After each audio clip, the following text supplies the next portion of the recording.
I'll call the regular council meeting to order and recognize that we meet on the traditional territory of the LHTAKO DENE Nation. With respect to the agenda, we have the info sheet from Quesnel Investment Corporation for item F1. We're going to add item H1, which is the Bill 22 request for letter. So it's unfinished business because we're carrying it over from last meeting pending the delegation. On I1, we're going to stand down the terms of reference that's in there. The terms of reference are for a different committee. And then under correspondence, we're going to add M2, and you have that in front of you. And it was a late-minute request from the Gold Rush Cycling Club for one of the SERP grants that's going in. I believe that's it. That's correct, Mayor. Thank you. Phew. Okay, with that, can I have a motion to adopt the agenda as amended? Councillor Runge, so moved. I'm looking to my right. Councillor Elliott, second. All in favor?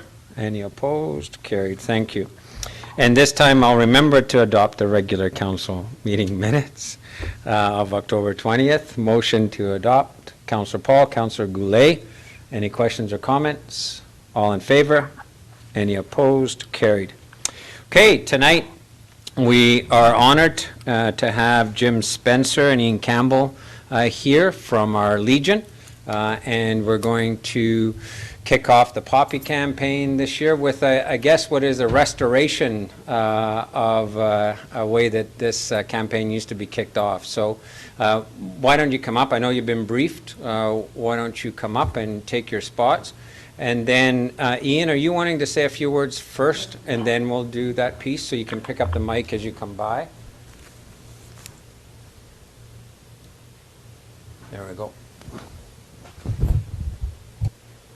Please, the floor is yours. Thank you. Tonight, the Royal Canadian Legion Branch 94, President Jim Spencer, CD, and myself, Service Officer Ian Campbell, CD, are presenting the symbolic poppy to Mayor Bob Simpson and Council to kick off the Legion's annual poppy campaign for 2020. Due to these unprecedented times, instead of Jim Spencer pinning the poppy, it will be laid on the Mayor's table for him to pin it on himself. Following the tradition of launching the poppy campaign on Friday, the last Friday in October, poppies will be available across the country as Canadians honor and remember those who have served and sacrificed. Several changes will be implemented both in response to the global pandemic and to continue modernizing the ways in which in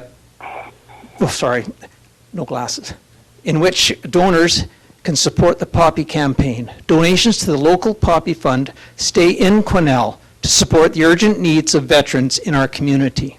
Donations may be made at any poppy tray or at the Legion offices Tuesdays to Saturday between 9:30 and noon. Thank you. So, thank you. And I believe all of council will be putting them on, but for some reason my big bald head is the one that gets to be put in the picture. So if you two want to turn, Ian, maybe just get your mic and paper there so they don't get in the way. Then still let us know if it's all framed appropriately.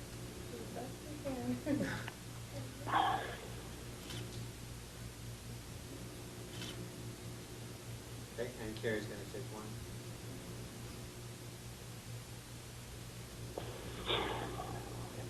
Great, thank you. Thank you both very much, and best of luck in the campaign. I know it's a tough year, so I appreciate it. Thanks, Jim.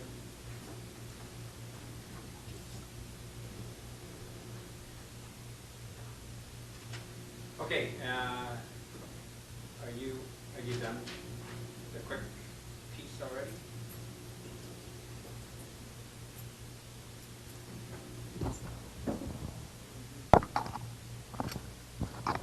So George and Walter, you guys are both going to come up. Okay, so why don't you make your way up? And do we have Mike? Is on the phone? Okay.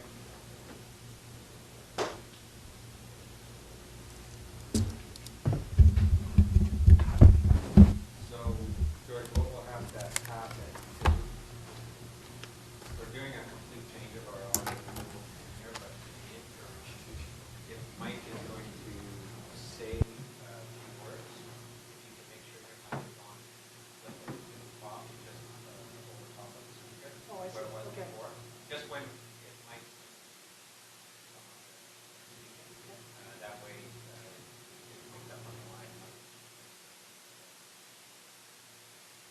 So the floor is yours, and if you can do your full introductions, and then presentation time is yours, and then we'll finish with Q&A from council. Thanks, Bob. My name is George Paul. I'm the operations manager with Quesnel Investment Corporation.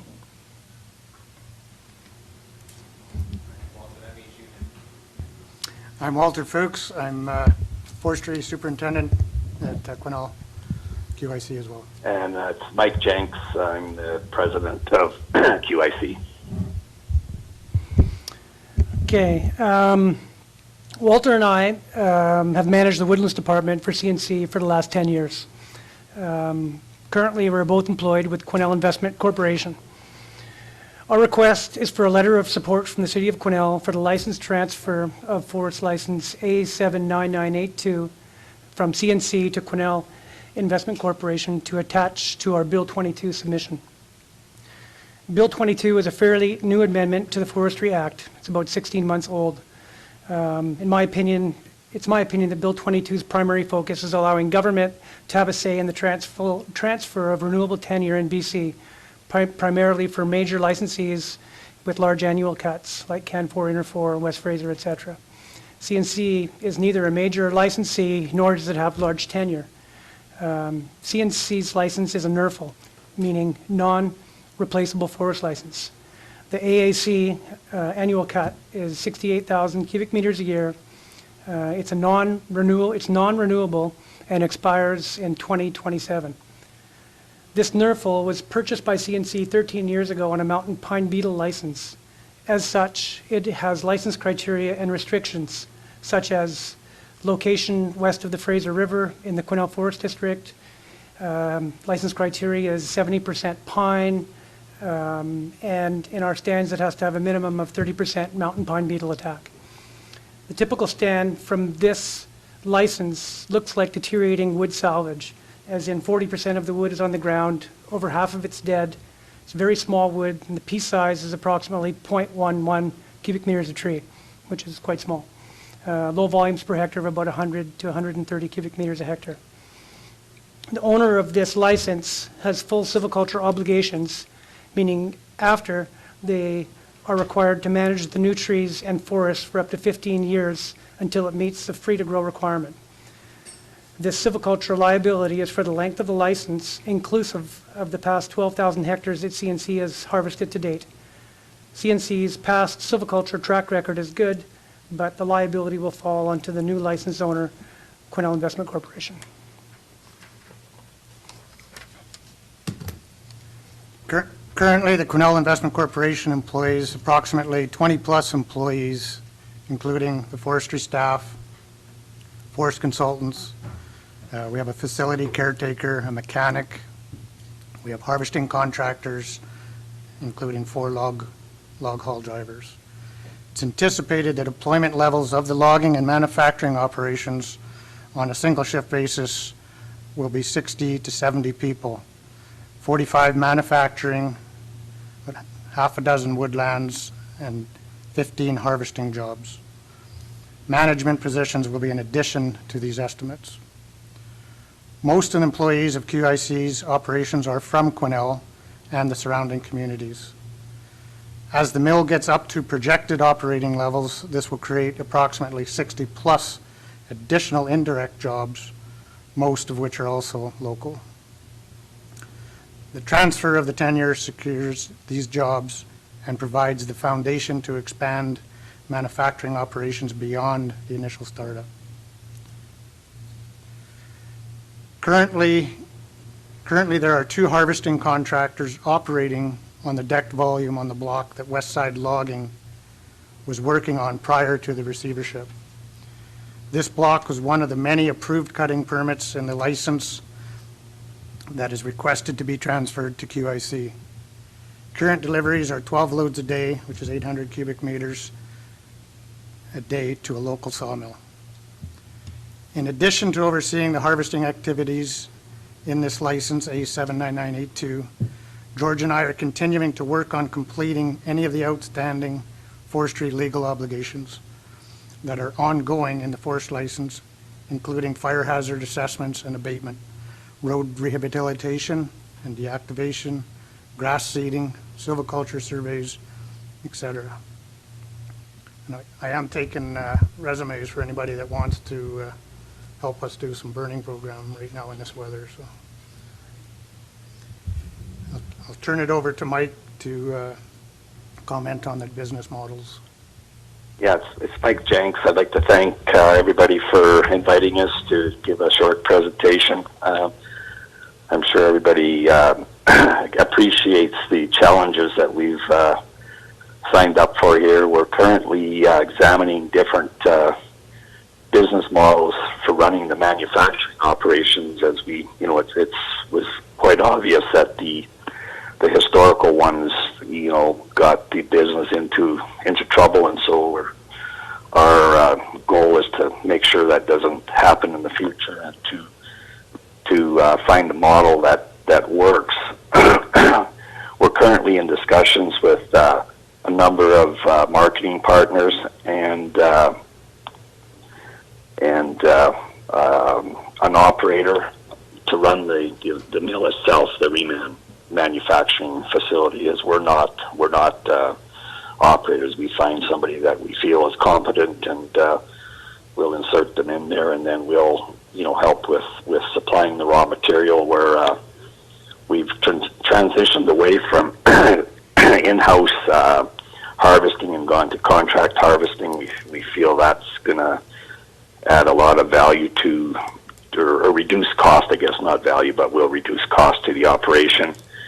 We also feel that sawing a round log at the mill and creating a 1x4 product wasn't cost effective either. So we're in discussions and negotiations with a local mill to actually supply a rough green product to us to run the reman plant.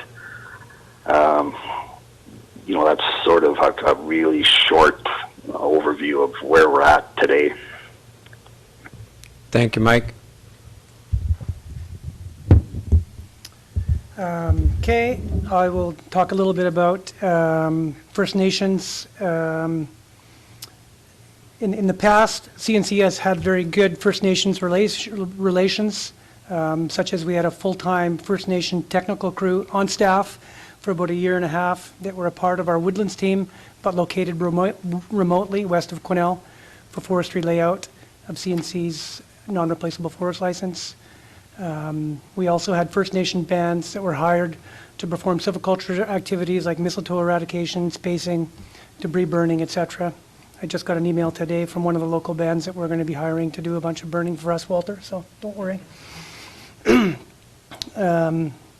A cutting permit development agreement was made with a First Nation band's non-replaceable forest license, where we performed the planning, CNC performed the planning, field work, layout, and submitted the cutting permits on their behalf. It was a good joint venture that we had with them that we could continue. The new owner of QIC has already actively engaged in dialogue with many of the First Nations that have overlap with our replaceable forest license, and supports long-term First Nation relations that would benefit both parties. Great. That's the presentation, just so we're clear? Oh, Walter? No, it's back okay. to this guy on the right. He's looking for somebody to burn? You can sign up anytime. As Mike stated, it is a bit of a different business model for the harvesting. West Side Logging and West Side Log Hauling is in the process of being liquefied. So the company Team Auctions will be doing an online auction at the end of November for all of the West Side Logging and log hauling equipment. So a contract harvesting model will be utilized for all the harvesting and hauling of the volume from the NERFL A79982, BC Timber Sales, wood lots, or any other volume that is required to secure lumber inputs for the operation of the facility. Mike can touch base a little bit on the raw material. Yeah, I kind of jumped ahead when I was first talking there, on the supply of raw material, where our model anticipates us doing a B2B agreement with one of the local mills, where they will take our raw log, our round log, and pay a fair market value, and then we'll purchase a rough green blank to infeed into the reman plant. And so it's fairly important, or not fairly, it's critical that we get the licenses transferred so that we're able to meet that obligation. And then, we're anticipating that there may be, logs in excess of that B2B transaction that would be sold or traded in the local markets. So it'll bring any excess volume will be fed into the local markets and assist other manufacturers. Okay. I think that's about all we have. Great. And Mike, for your edification and for council, we also have 2 representatives from the Ministry of Forest, Lands, Natural Resource Operations and Rural Development, or whatever it is going to be called next. Amanda Foudy and Josh Pressey are sitting and available to answer questions as well. For council's edification, because as George indicated, the Bill 22 review is why Quesnel Investment Corp is here at council, because we have a role to play in weighing in on license transfers. So I would just caution council to not be getting too much in the weeds on the manufacturing and the restructuring of the business, etc. Our purpose for being here tonight is to talk about the license transfer. And really the intention of the government, as George indicated, was more these large-scale licenses where there were lots of implications, lots of volume involved. I think we're going to see probably some changes to Bill 22 for these nominal license transfers in the future. But council, feel free to get your questions clarified. But again, it's predominantly should be with respect to the license transfer and the implications of those logs in our log supply. So the floor is open. Councillor Runge. Thank you. I've got a few questions, I guess. And I guess my first question, I guess, is to Mike. It sounded like we're going to be contracting an operator to run the facilities. Has that operator already been found? So if this license transfer went smoothly, when would we expect to see the mill up and operational? We're currently in discussions with two potential operators. We're under an NDA with both, so I can't really get into specifics other than, we can't start anything unless we're in a position that we can enter into an agreement on the B2B model. Yeah, no, that's good. Thanks, Mike. Go ahead. No, that's thank you. I guess my question comes from, because we're looking at if timber sales are transferred, are we still providing employment to our locals? I mean, that's where the question is, I think, coming from, and that's where, my fear is that we just transfer the logs ultimately and then transfer them to another producer here in town and have no benefits in the employment sector. So again, I would caution council to be very careful. This is a discussion on good faith with an operator who has every right to manage that business as such. So we have to take at faith what has been put in front of us. That the intention is to operate this mill, but on a different business model. That business model is a reman model, not a whole log model. But the sale of the logs is part of the business case to be able to purchase the lumber to remanufacture. That's as far as we can go on it. The question is that statement of intent sufficient for council to give feedback to the ministry on the transfer of the license? Okay, Councillor Elliott. Thank you, Mr. Mayor. Thank you very much for the presentation, and thank you for stepping up in a situation that was dire for a lot of people that were really, really concerned about what was going to happen with CNC and how it's been, there was a lot of fear there. So thanks for that. I'm glad to hear that there's probably going to be some work on Bill 22. I know, we all know why it was put there in the first place, but there's obviously challenges with some of the smaller the smaller players. But as far as I'm concerned, I want to see everything transferred over. I want to see you guys up and running as soon as possible. So I'm going to support this for sure, 100%. So thank you. And again, the decision, we've got it on our agenda item, so we can deal with that as another item. So other questions or comments from council members? Councillor Vic? Thank you, Mr. Mayor, and again, thank you for the information tonight. And I don't want to get into the weeds about the operation. I guess I just, and I'm not sure if the question's directed at Mike, but can the community expect the reman business or the model that you're proposing to be similar to what existed prior to your acquisition? So that's basically the... Yes, but I would temper that with, we don't anticipate we would have the same number of employees in the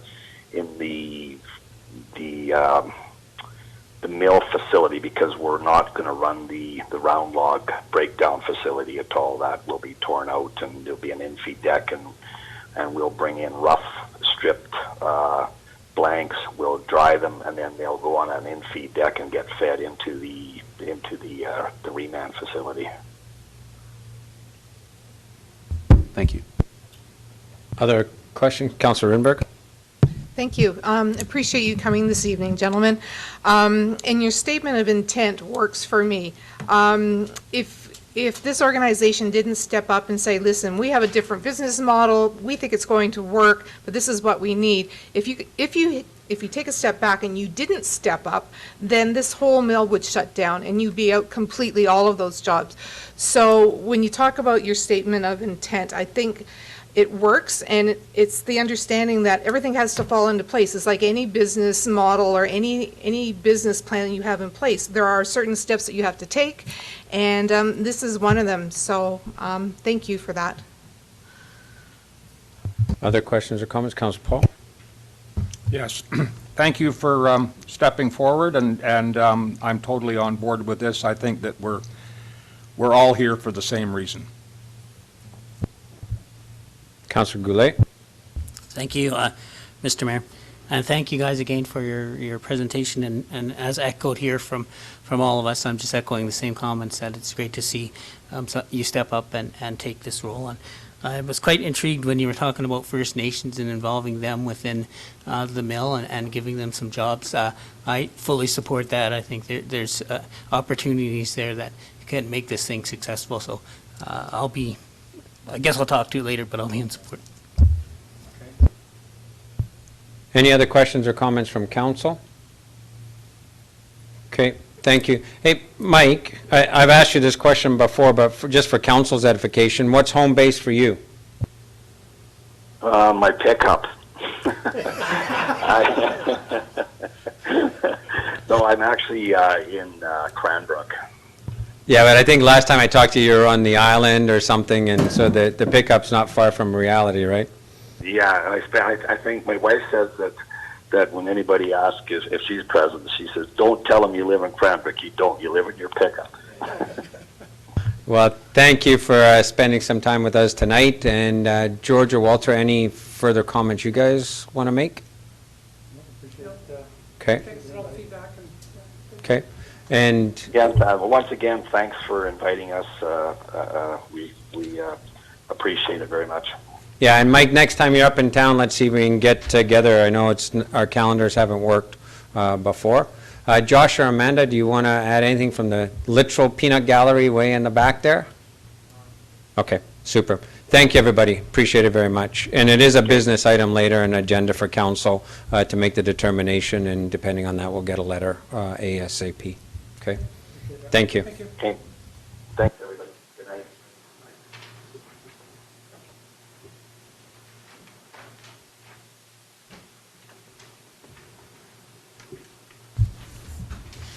Okay, I would suggest we just stay on our order of business because we only have one item before the Bill 22 discussion. So with respect to the new childcare facility location, this is just bringing an in-camera resolution into the public domain. Okay.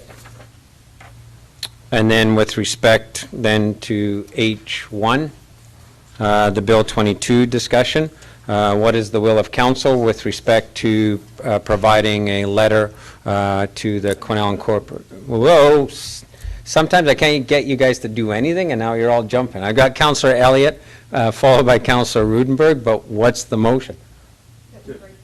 Oh, yeah, but we can write a letter multiple different ways. Write a letter of support for the transfer. Absolutely. Okay. Because Gina's wondering what you guys are doing. So, okay, so letter of support for the transfer. Any questions or comments? Okay, all in favor? Any opposed? Carried. Thank you very much. Okay, moving on to committee reports, Public Safety and Policing Committee.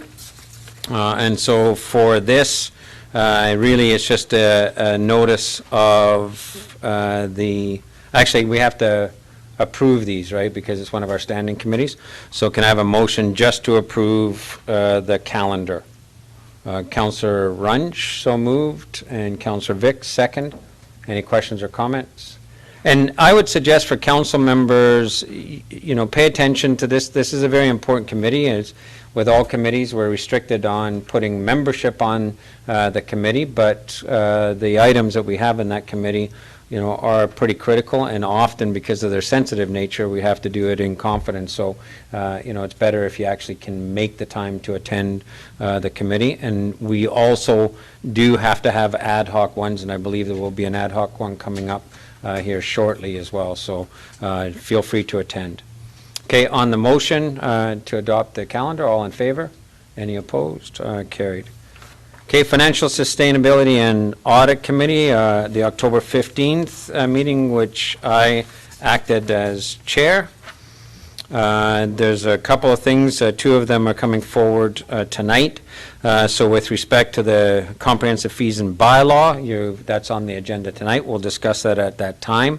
We looked at the budget survey, made some minor adjustments. Now, for council's edification, that survey kind of evolved beyond just pure budget. And because we felt there's a snapshot in time here that we're engaging the public, our numbers have grown over the years that we've done it. And because we have some kind of in-our-face issues around housing, we did ask some questions about housing. And because we don't have good information, demographic information on people moving into the community and why they've moved into the community, we're asking some questions on that as well. So I would say it's a budget plus survey to see if we can get some fodder for our ECDEV department, for our housing strategy, et cetera. The key questions we're asking this time with respect to budget relate to snow and the conundrum we have around the snow budget, and relate to the query we've got around continuing our industrial taxation freeze or reducing the industrial taxation. So other than our normal budget questions, those are the key, more strategic ones that we're asking in the budget side of things. We did take a look at the current capital projects and kind of where we're at as well. And one of the key things, and I did have a meeting with our capital planner and senior staff today to refine this even further, but one of the big ones is the 20% remediation cost for the Baker Creek flooding, and we're still working those details out as to what exactly is going to be funded under the disaster relief program and what we're going to have to pick up ourselves and what actually is the work that's going to be done. So that's a big ticket item for us, but hopefully 80% of the fullest amount possible will be covered under disaster financial relief. We discussed the public works debt, and there's a recommendation to council coming forward in tonight's council agenda, so I'll just leave that for that discussion. And so just more for information then, because you're going to deal with the two items. FSAC is recommending the adoption of the comprehensive fees and bylaw as changed, as recommended changes. And we are recommending that council stay with a 30-year term for public works for the reasons outlined in the report that you'll see later on tonight. So, so that's information only at this point. Okay. With that, then, if there's no questions on that, okay, I'll turn it over to Councillor Vic for Executive Committee. Thank you, Mr. Mayor. I'm presenting tonight a report on our ECOM meeting from October 19th. And I do want to first thank the work from the prior ECOM committee. There was quite a bit on your plate for the last, I guess, almost 2 years. And I really do appreciate you plowing through all those issues and projects. And you've left a clean slate for us, so I appreciate that. So I'll get right into it. The terms of reference is going to be by and large unchanged, but there's going to be a couple small adjustments that I'll be reporting out after the next ECOM meeting on November the 5th. That's all I'll say on that. Regarding engagement, as the mayor's indicated, the budget survey is our latest engagement to the community via the survey, as well as a householder brochure will be sent out to residents focusing obviously on the budget, but also on the housing situation and the former QJS site. And I've got a little sneaky line in here that I would appreciate the video from the mayor on the budget. That really helps push some engagement. Perfect. Excellent. I've even been scripted and everything. Oh, excellent. Great news. Thank you. Moving on, another item on the ECOM docket is the Pride Crosswalk. So what we're going to be doing on that is we're going to re-engage with the Pride community, the society in town, and we're going to discuss other options, including the crosswalk. So we'll continue to report back to council on how that re-engagement with the Quesnel Pride Society progresses. Regarding the action list for major initiatives, and this is available on the city website, there are 12 major initiatives. Lots to look at for certain, but there are two priorities that we'll be focusing in on before others, and that will include the airport business plan and the Quesnel landfill strategic plan, extremely high priority items that we'll be chasing. As reported at our October 20th council meeting, ECOM suggested or made a motion to bring further information regarding the community forest, and Mayor Simpson updated us on that. And lastly, we talked about the SAREP grant regarding the West Fraser Center event flooring. And again, ECOM asked for an update from the city manager for additional information that came out of the NCGAC recommendation to pursue grant funding to cover off that flooring. And of course, that information came out and as reported at the 20th council meeting. And that's about it. Questions or comments for Councillor Vic? Seeing none, we can move on to the Airport Advisory Committee. So with respect to the Airport Advisory Committee, we did meet the rural directors appointees were unable to show. There was an individual who sat in the audience as a surrogate for because they're predominantly belong to the flight club. And then Josh Pressey from Flynn Road, one of our reps, was there. Brian Balkwolf from West Fraser could not attend. John Pusick gave us an overview of where we're at with respect to the budget and where we're at with respect to some of our struggles, and we asked for some advice. And quite frankly, I think everybody's in the same boat of, scratching our heads about what our options are just now. We did get the airport committee sort of understanding the dynamics between maintaining federal certification in order to maintain passenger or scheduled air service versus becoming an aerodrome. And the aerodrome means you don't have that federal scheduled passenger service designation, but you can still have all of the other services that we have out there, air ambulance, the wildfire branches team there, charter flights coming in and out, etc. So as Councillor Vic reported from executive, this is going to be a very substantive topic for us at a future council meeting. John Pusick is and has been charged to sort of put a frame around some of our options and opportunities, and he's also engaging with other airports as to where they're at, where they think they're going, etc. One of the things that did come up was where is the federal government and where is the provincial government on support for regional airports and for airports in general. We had quite a discussion around that, and I think if they do come in to assist, then that assistance is going to be to sort of stop the bleeding. They cannot compel the passenger carriers to restore passenger service, and I don't think, given the state of passenger service across the globe, that they're going to be looking, at heavy subsidies to maintain passenger service. If they are, they're going to do it at the major airports as opposed to, the regional and sub-regional ones in our case. And I don't think we're well positioned, being 1 hour away, 1 hour and a couple of minutes away from an international airport, to make the case that, our folks are shortchanged by not having passenger service.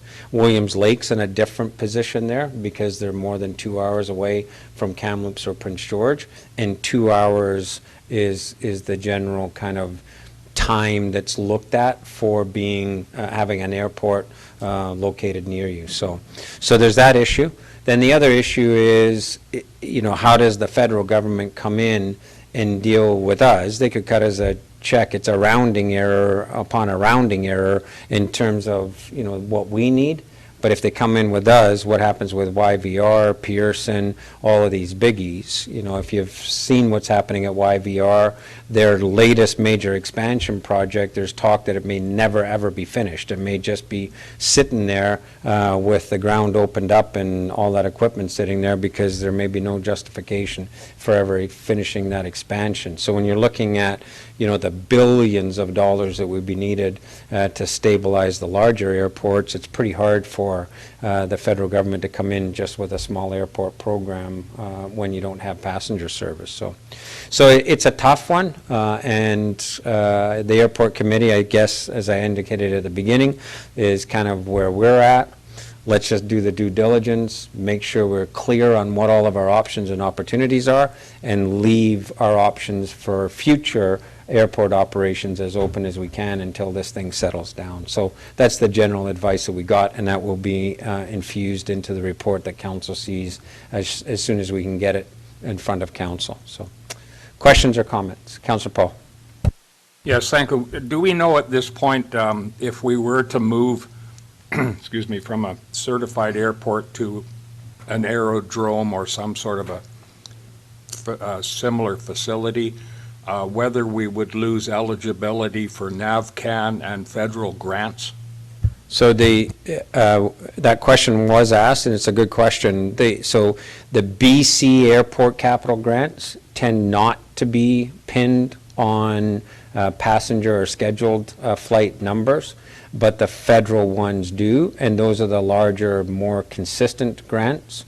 And I think they use 3-year averaging, or they use an averaging over a certain term. I can't remember if it's 3 or 5 years that they use.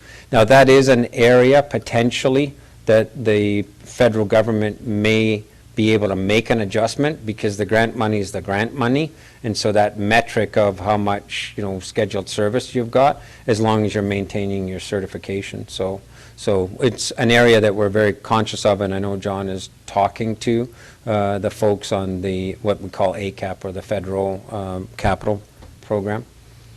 Councillor Elliott.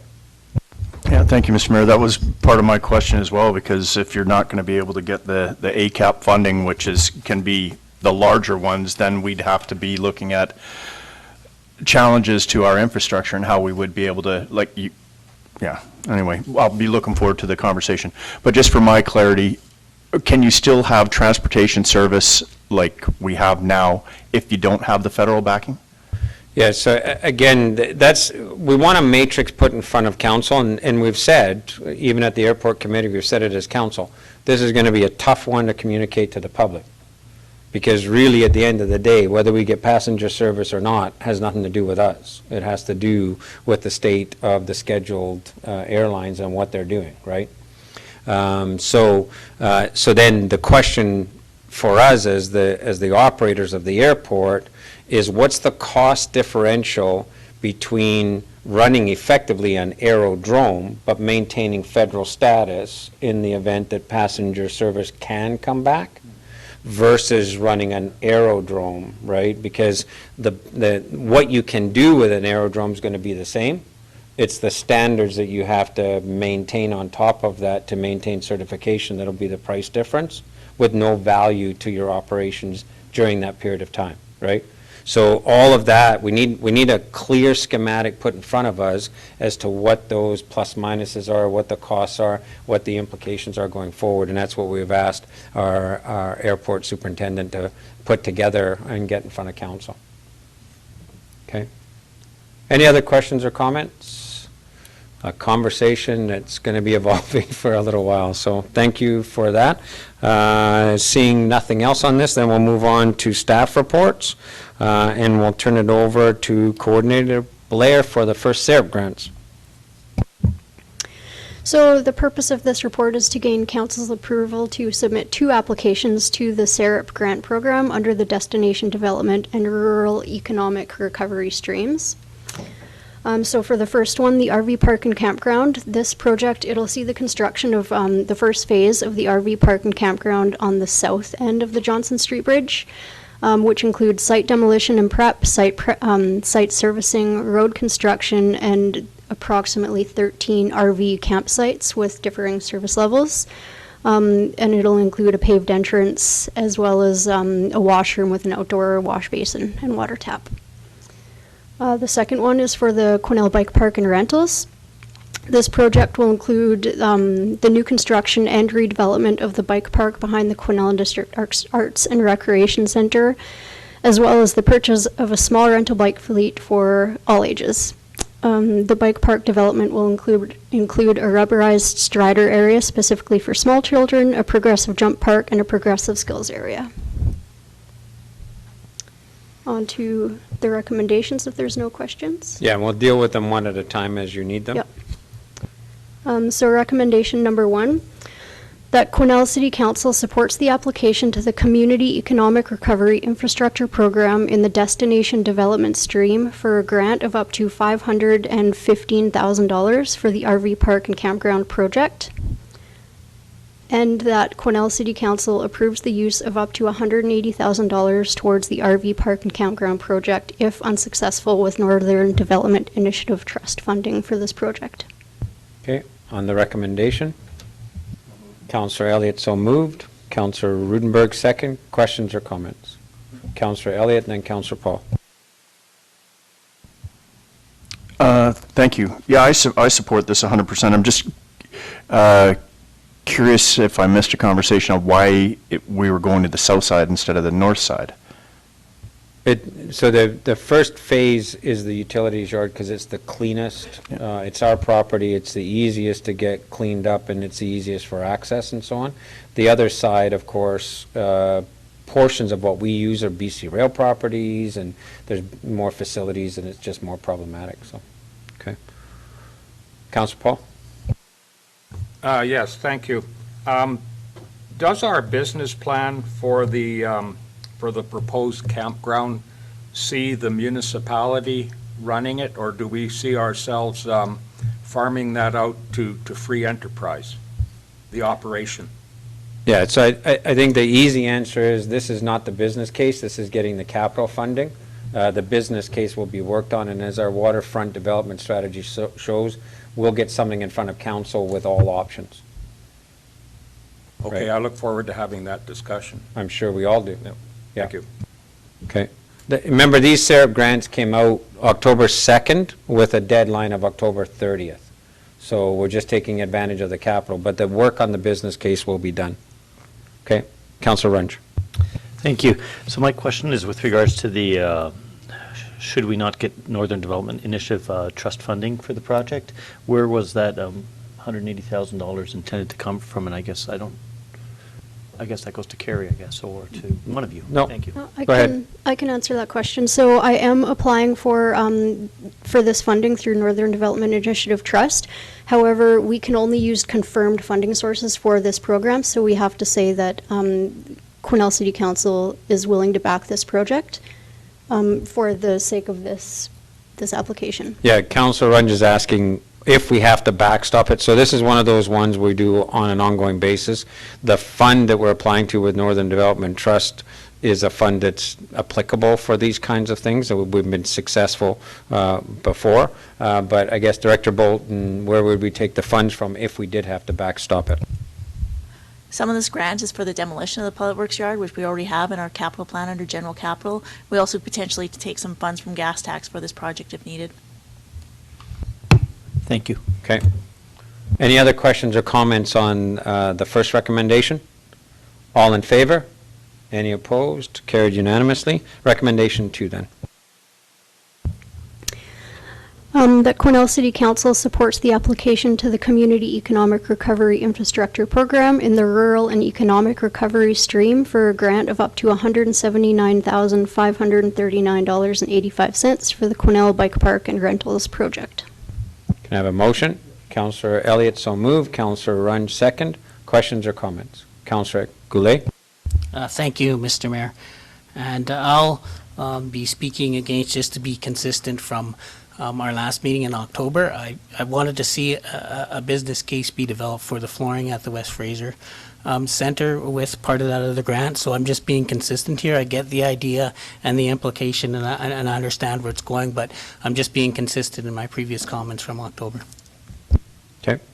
Any other comments or questions? Councillor Paul? Yes, I'm kind of with Councillor Goulet on this and looking for something in regards to a business case, because I don't know if there are bike rentals already on the private side, and whether this would be competing with bike rentals. And again, who would be doing that? Would it be a private? Would it be contracted out, or would it be municipally run? So go ahead. Amy, did you want to weigh in? Sure. So again, like with the RV park, we had a really short time frame to put together a full business case, but we have looked at other communities similar size, what they rent bikes out for, whether it's private business or through their municipality, and the number of rentals they have to have in a year, plus what our replacement costs would be and what our maintenance costs would be. And we think it is a sustainable venture going into it, and renting them out through the rec center is how we're proposing to start with it, with maintenance being done by Psychologic. And Williams Lake, a private business, did attempt to bring a suite of rentals in. And unfortunately, the 2017 fire season hit, and Williams Lake was shut down, and that bike shop ended up in some really serious trouble as a result of that. We don't have any bike rentals in town, and I've chatted, we've only got the one bike shop that would be, looking at that. But this council's also talked about the fact that it would be good for us to have a suite of rentals in general, kayaks, stand-up boards, things like that, because we're attracting people into town. Some people come into town, they get surprised at what we've got and didn't bring their gear with them, and then would like to get out. And I believe it was Burns Lake that got a large NDI grant to actually set all that up. So on that rental side, a community our size, I think it is kind of us leading the way on that. We have had conversations, though, as I'm going around with the hoteliers, looking at the municipal regional district tax or the hotel tax, that lots of hotels are leading the way on making bikes available. And that's a potential connection in the future and a potential way to keep this stock up to date if we make the case that lots of people are coming in to enjoy our mountain bike trails, et cetera, and they need access to rental bikes. So there's options in the future, but again, council will see something more discreet on the operations of this side. We just have to get the grant in. Okay, Councillor Runge. Thank you, Mr. Mayor. I will be speaking in favor of this recommendation. I really do believe this is one of these things where we have an option for, let's call it free money or something to support us in times like this. And I think it's not a cost item to us. It's a value-added item. I think I actually feel we'd be foolish not to try for it at least, because In the absolute worst-case scenario, if it didn't work after X number of years, we could still sell the bikes and move on. In the best-case scenario, we have just put Quesnel on the map for things that are just, starting to jive with our full strategic plan that we're all actually behind. And Councillor Goulet, I understand your point of view. I'm going to attack you slightly because I think there's room for change. I think this is a really good thing, and that's where I stand. Thank you. Okay, so just a couple comments from me on this one so the council sort of gets a sense of the, to me, this is a fundamental part, both parts of this are fundamental to us strategically with our mountain bike network that we're building. With respect to the bike park itself, a skills development park and a graduated set of trails using Bryce Trail is really going to be something that sets us apart because it's going to be right in our community. And it is definitely something to help develop the skills of our own residents as they move up the continuum of trail availability and for people who come in, because you can only ride the main trails so much. And then what people like to do is they like to go play on the shorter trails and the bike parks, and they play with their skills. So having that is a huge value added to us, and having it right in town where they then go, get a beer or a meal or a coffee or whatever, we can't get a tighter connection than that. I'm pretty excited about this advancing if we get it done. And the same with the bike rental. Again, as others have indicated, I think it positions us well to bridge that gap for people who either have come into town without their gear, but more importantly, the people who want to take a sort of a chance and get into our trail system and see what it's like. These bike rentals are as much for our residents who don't want to outlay the capital in order to see if it's something that they like or don't like, right? So allowing people to transition into the system, this is really, really timely for us. If we can get this, I think it's going to be a real gem for us to have. So with that, are there any further comments? Councillor Vic. Just quickly, thank you, Mr. Mayor. Regarding the actual application in itself, I certainly will support the motion, and that's after a reconsideration for the flooring, based on the fact that we want to have success in the application at large. So I believe, as stated at the prior council meeting, this is a stronger application. Regarding the actual details regarding, I'll just echo that, this isn't, I don't see this as strictly for visitors to our community. Absolutely, it's an opportunity and an attraction, but certainly this is a way for residents to perhaps experiment and could lead to some small measure of economic development for improving retention with mountain biking or another form of fitness. So I think this is definitely something great for residents of our community. Yeah, and with respect to the reconsideration, not one of the northern directors had a concern with the reconsideration. It made sense to them, and of course the irony is I sent a note out to all of council. They also reconsidered the other part of that evening when they took the compressor, etc., out of the grant round for this because it can be funded by gas tax, and that's what they decided to do as well. Not based on anything we did, but based on their staff giving them more information that made sense relative to positioning other grants that they had as well. So with that, I will call the vote. All those in favor and opposed? Okay. Next then, new public works facility loan, Director Bolton.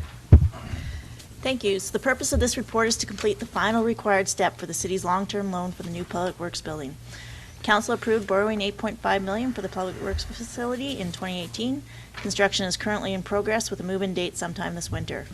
We've used temporary loans to finance the construction that will be paid off when the final long-term debt issue is taken. For a municipality to participate in a long-term debt issue, it must apply to its regional district by way of a municipal security issuing resolution. And as noted in the report, interest rates are quite favorable right now. It's expected that the interest rate will be approximately 1.5% when we take the loan in the spring.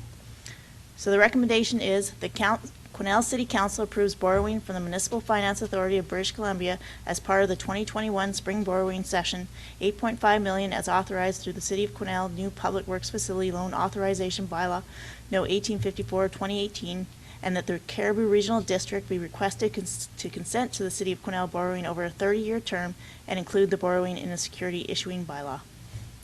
And I would just add before I ask for the recommendation, so down below under financial implications, and the reason that the Finance Committee is recommending taking this approach is it will net us about $131,000, and because we don't know yet the operating costs of the new facility, and our expectation is they will be higher, it's just a bigger facility with more moving parts, et cetera, that then actually buffers.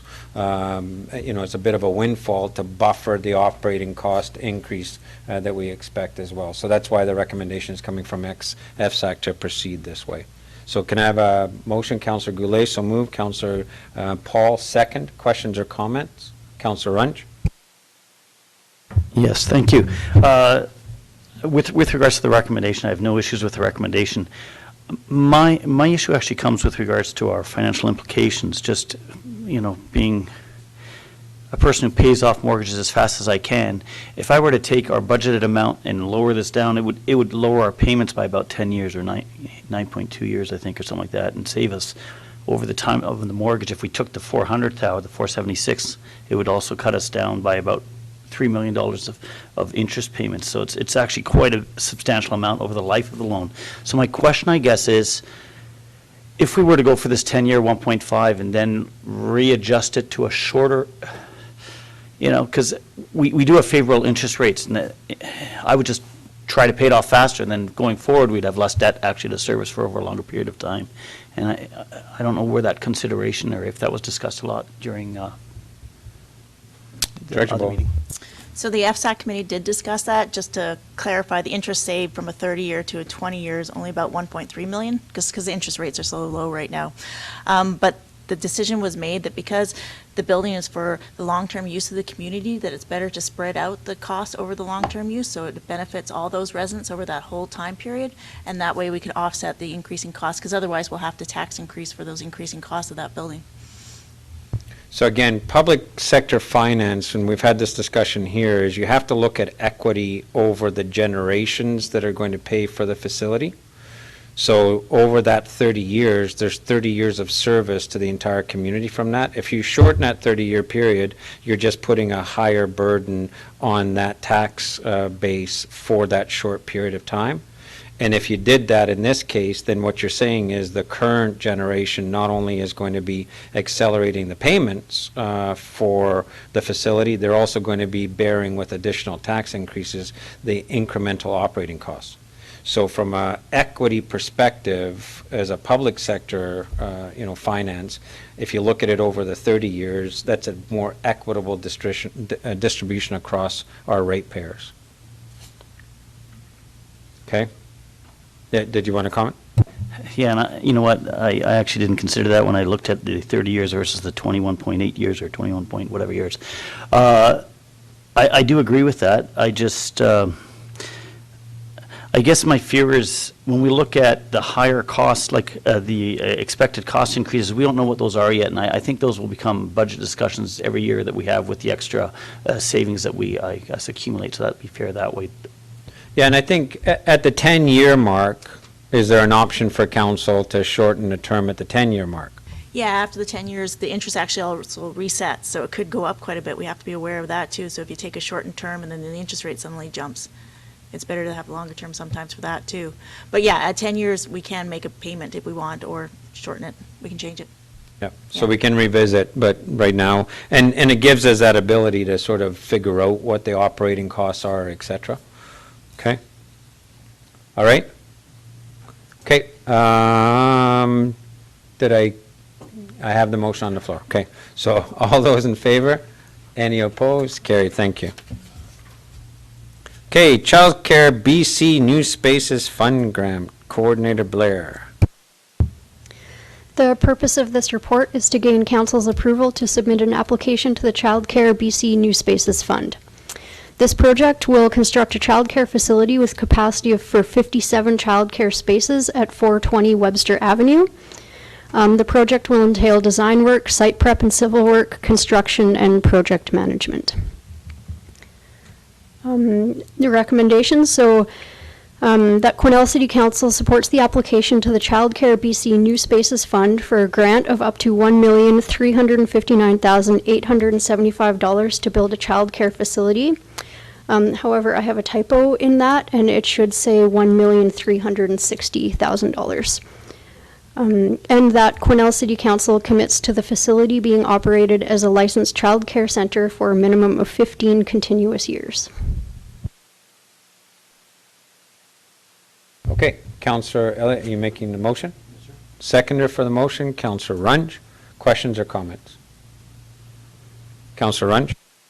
So, of course, I've just got one question with regard, our partner that we've been looking at, they've been in business for 40-plus years, I think. They've committed to 5 years. Is there, I'm just worried that we're stuck with the 10 years afterwards, should she retire, or if they're strong enough to just continue on. Yeah, so they submitted a letter of support from their council saying that they will commit to a 5-year contract with an extension. However, I'm under the impression that council can only commit to 5-year contracts at a time. But for the purposes of this grant, we have to commit to 15 continuous years of operations. So the Quesnel and District Daycare Society, they want to continue with the contracts. And just for clarity, the 23 spaces are their spaces already. So they've been operating that, they're moving their operations in here. So it's not an adjunct separate facility that, if they get overwhelmed, they're running 2 facilities. Their actual operations is coming into this building and then adding the additional spaces on top. City Manager. Thank you, Mr. Mayor. I agree with what was said about the risk factor, though. It is something that council does need to consider. This is a very good organization, a very strong organization with regard to providing daycare services, but it's important for council to look ahead and understand 15 years is a long term. And just, if push comes to shove and for some reason we could not find an operator after this first term, council is still obligated to run it. So that is probably the biggest risk factor in here. I think it's an acceptable risk for bringing that capital into this community, but again, that's a political decision. Yeah, and I think it's absolutely fair comment. I think the key consideration that council should take in deciding to manage the risk or not manage the risk, if anything, we're moving on the path of more and more subsidized childcare, making childcare more affordable for more people. We're not, and I don't see us deflecting off of that path anytime soon.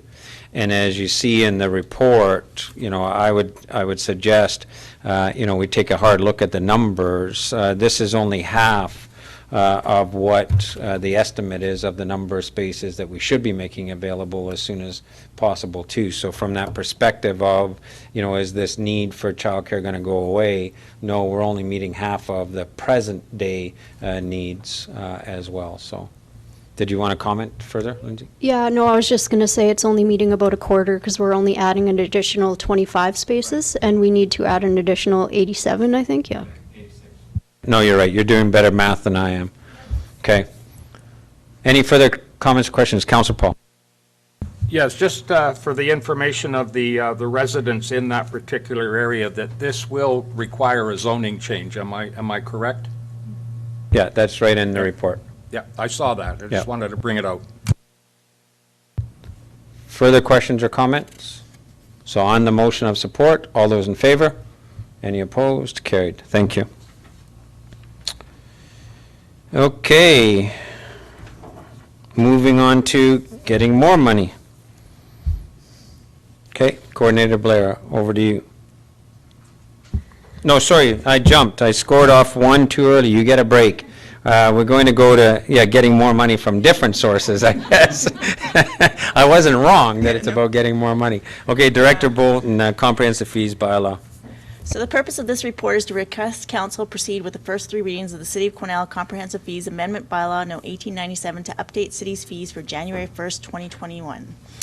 So the fees increases are to cover the cost of inflations, to ensure enough funds are available for capital replacement programs, and to ensure service sustainability for all areas, especially such as the landfill. The recommendations are for fee increases effective January 1st, 2021, and the FSAC committee has reviewed all these fees and recommends them. So just to point out, there's been 2 new fees added. So starting January 1st, all commercial cardboard going over the weigh scale will be charged $50 per ton to help offset the cost of over $100 per ton to process it. So this was something we looked at in the summer where we started weighing all the commercial cardboard over the scale, and now we're implementing the fee. Residential cardboard can still go to the recycle depot for free. In addition, starting January 1st, there will be a charge for mattresses being dropped off at the landfill because they are quite cumbersome to deal with. And then I'll just go through some of the other major changes. So for water utility fees, we will continue with the 5% increase to utility rates. This is just to pay for significant projects that are scheduled for the water fund. The sewer utility fees, we're also recommending a 5% increase just because of the recent Baker Creek flooding issues resulted in having to rebuild a huge sewer line over there. For landfill fees, we're going to be lowering the maximum tonnage that for residents to 150 kilograms.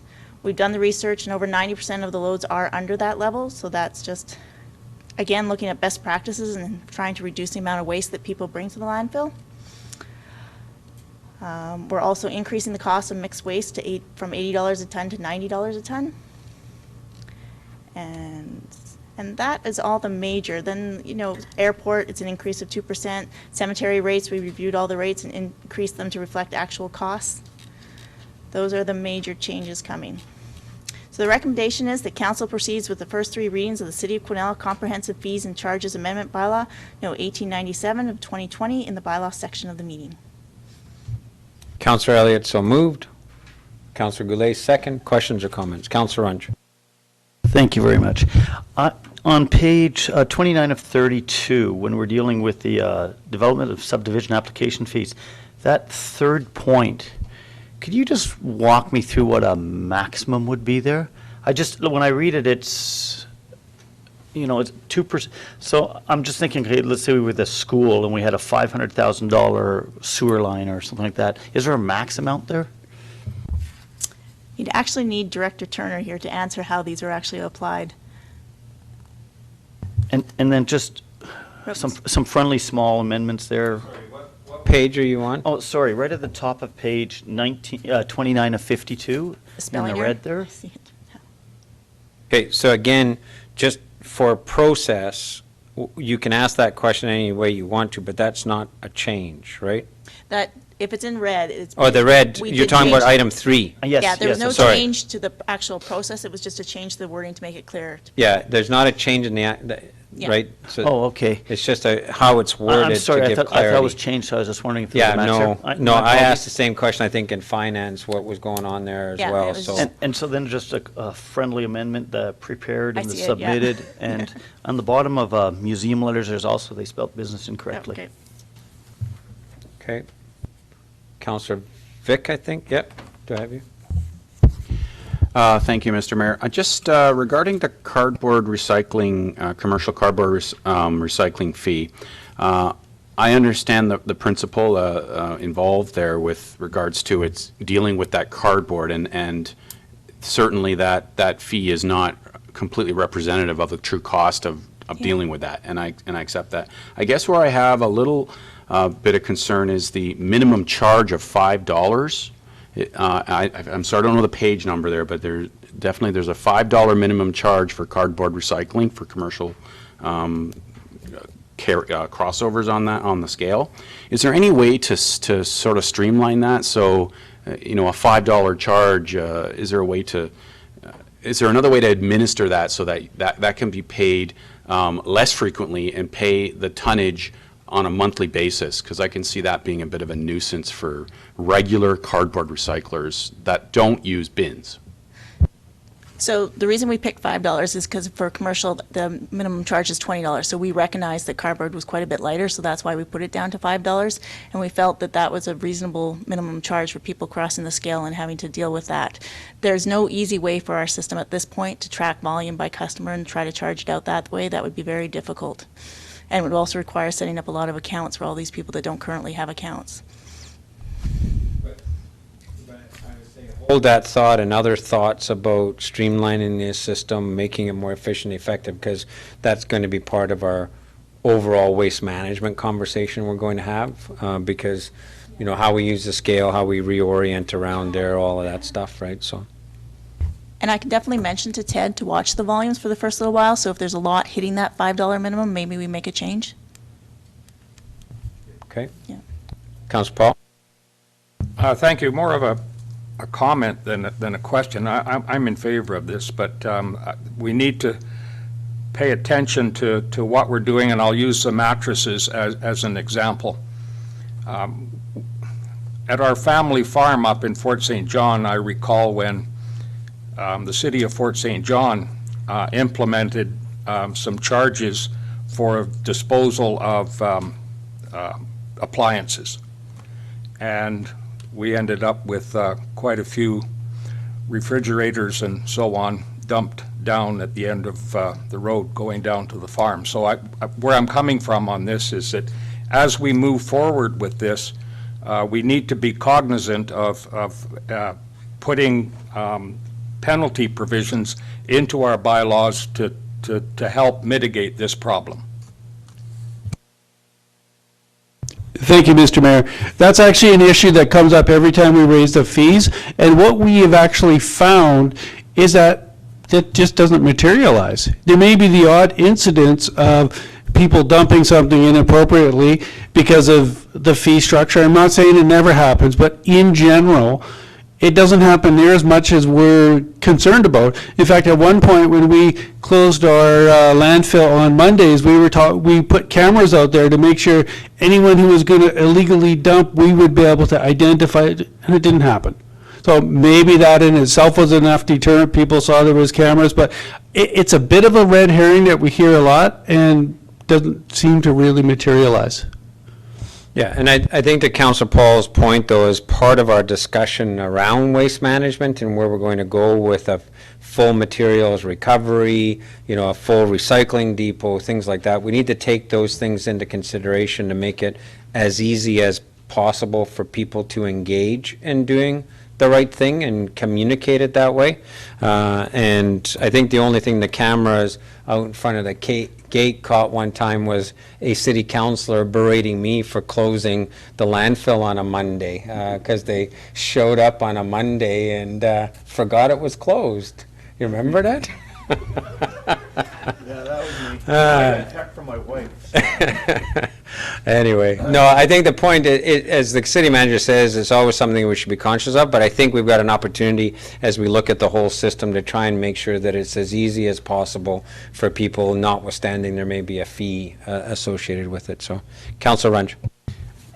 Just to Councillor Paul's point, mattresses actually might be one of those tipping point type things that actually end up somewhere else. So is it possible that we track it for a little bit if it were to happen?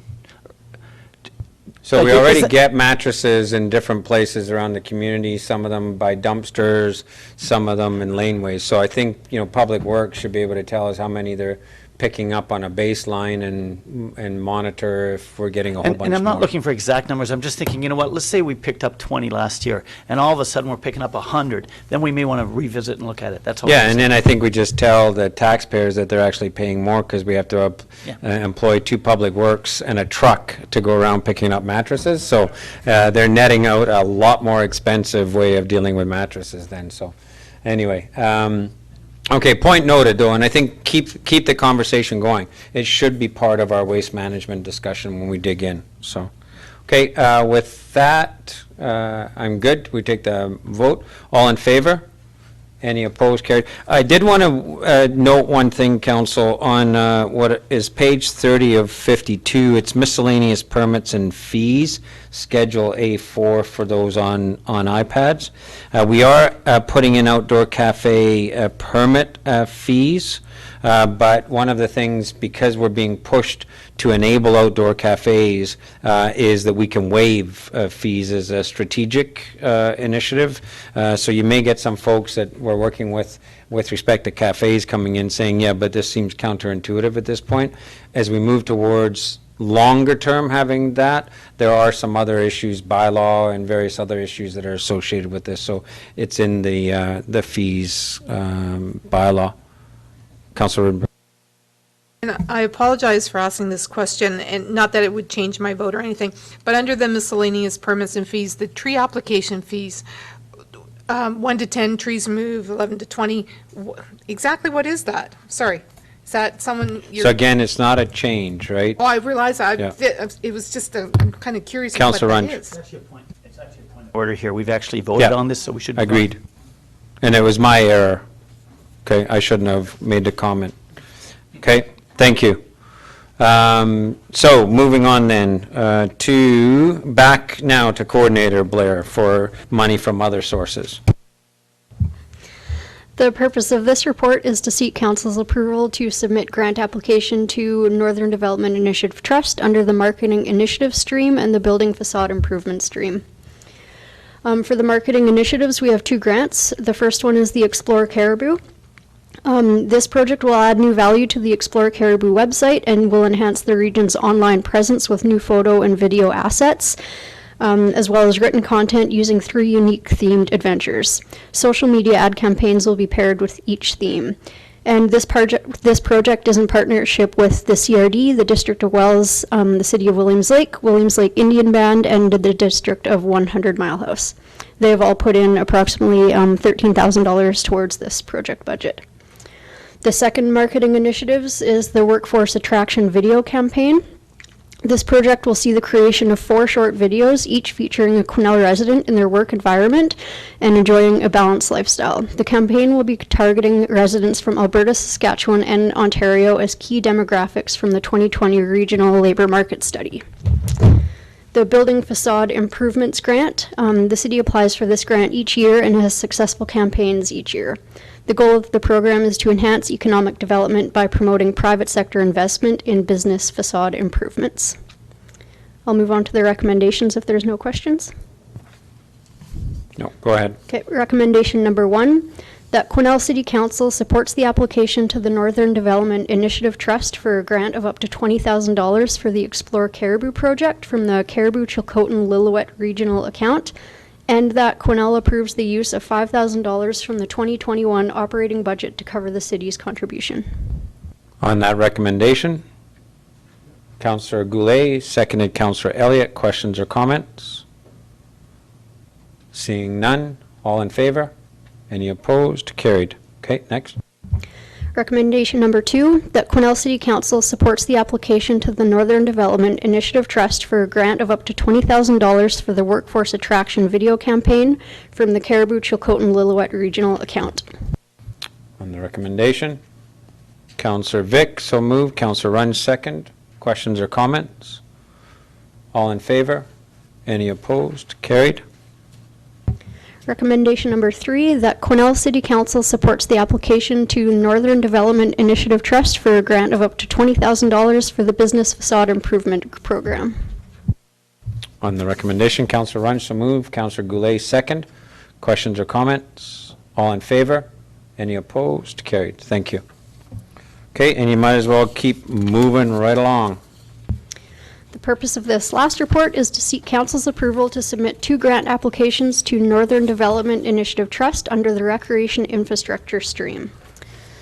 The first one is for the RV park development. This project will see the site prep and construction of the first phase of the RV park and campground, including everything that was in the SAREP grant, as well as an extra washroom facility. The second one is for the Quesnel Bike Park and Rentals. This project will include everything in the SAREP program, as well as the addition of the upgrades and realignments to the existing flow trail and extra progressive skills area. I'll move on to the recommendations if there is no questions. Recommendation 1, that Quesnel City Council supports the application to the Northern Development Initiative Trust Recreation Infrastructure Stream for a grant of up to $300,000 from the Cariboo Chilcotin Lillooet Regional Development Fund for the RV Park and Campground project.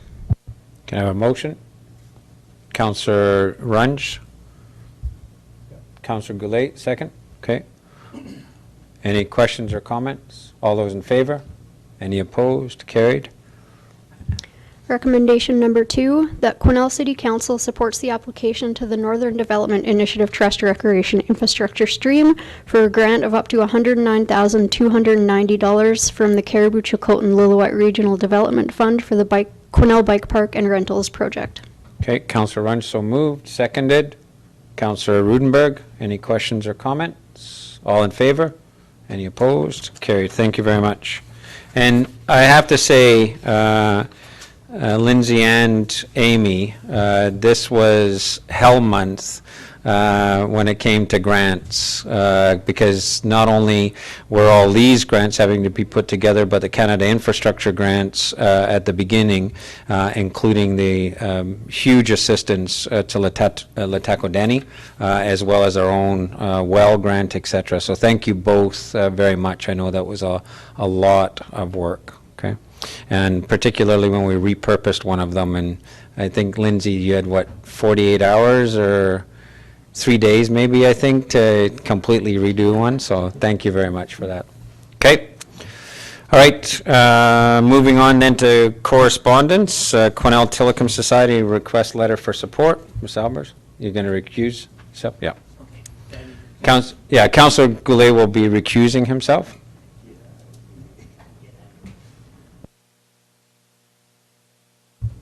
Okay, Ms. Albers. Thank you, Mayor. Council has received a request for a letter of support for the Quesnel Tillicum Society's proposal to the BC Housing Community Housing Fund for an affordable housing development. Okay, and I did check with Director Turner and our housing coordinator to make sure that this fit in with our housing strategy, et cetera, and they all gave 4 thumbs up. So so the recommendation from those working on the housing file is that we advance this. Councillor Elliott so moved. Councillor Runge second. Questions or comments? Councillor Paul? I'm totally in support, but I'm curious to know what is the scale of this? Like, do they have an idea of how many units? Yeah, and again, I think they're in the process of putting their application together. My understanding is it's been a bit of a long-standing desire for them to use their property over at the Native Friendship Center to build a larger housing unit there, but we can find that information on how many units they ended up landing on. Okay. Any other questions or comments? Okay, all in favor? Any opposed? Carried. A late agenda item and dialogue back and forth with the Gold Rush Cycling Club.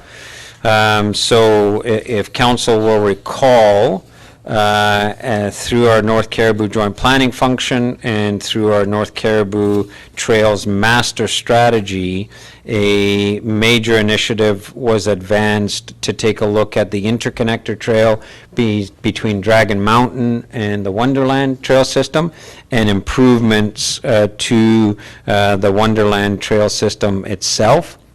And the club has the stewardship agreement for both the Dragon Mountain Bike Park and for Wonderland. So SAREP grants are eligible, as is NDI, to not-for-profits in this case, and that's what they're advancing. So the request for us is a letter of support to them in advancing the application. So Councillor Runge so moved. Councillor Elliott second. Questions or comments? All those in favor? Any opposed? Carried. Thank you. And Manager Reid, I guess, who's going to make sure they get that? Because we're butting up against the timeline at the end of this week, right? So between Ms. Albers and so on. Okay, good. I think it's just we should reference in the letter, we should reference our North Cariboo Trails Master Strategy, the fact of the support from the regional district, et cetera. Like, position it, the letter, more than just, yeah, we support this, but contextualize it for them. Okay? Good. Thank you. Where are we at here? Bylaws, N1, the comprehensive fees amendments for second, third reading. Councillor Elliott so moved. Councillor Goulet second. Questions or comments? All those in favor? Any opposed? Carried. I guess we could have gone back to our discussion, Councillor Rudenberg, on this, because the bylaw was available to us. Anyway, I'm just being nasty. Changes to upcoming meeting schedule, none. Changes to committee appointments, none. Announcements, future events. Okay, Councillor Elliott. Thank you, Mr. Mayor, for council and public's edification. I think it's somebody's birthday today. Don't go there. I'm too old. Happy birthday, Mr. Mayor. Thank you very much. I appreciate that. Where was I? No, I just, see, I crossed that rubric at 64, you lose it. No, I'm just kidding. Councillor Vic. Just a reminder to the community that Friday, the North Cariboo Seniors Council is doing a outside, which I hope the weather is favorable, meet and greet. So socially distanced meet and greet with the community about what that organization looks after in our community and how they're building partnerships and programs. So please come by Spirit Square at 11 a.m. to 3 p.m. to come and meet the team. Great, thank you for that. Anything else? Seeing none, gallery questions? Seeing none, I would invite a motion to adjourn. Councillor Rudd, so moved. Councillor Goulet, second. All in favor? Any opposed? Carried. Thank you, everybody, and big thank you again to staff for the work behind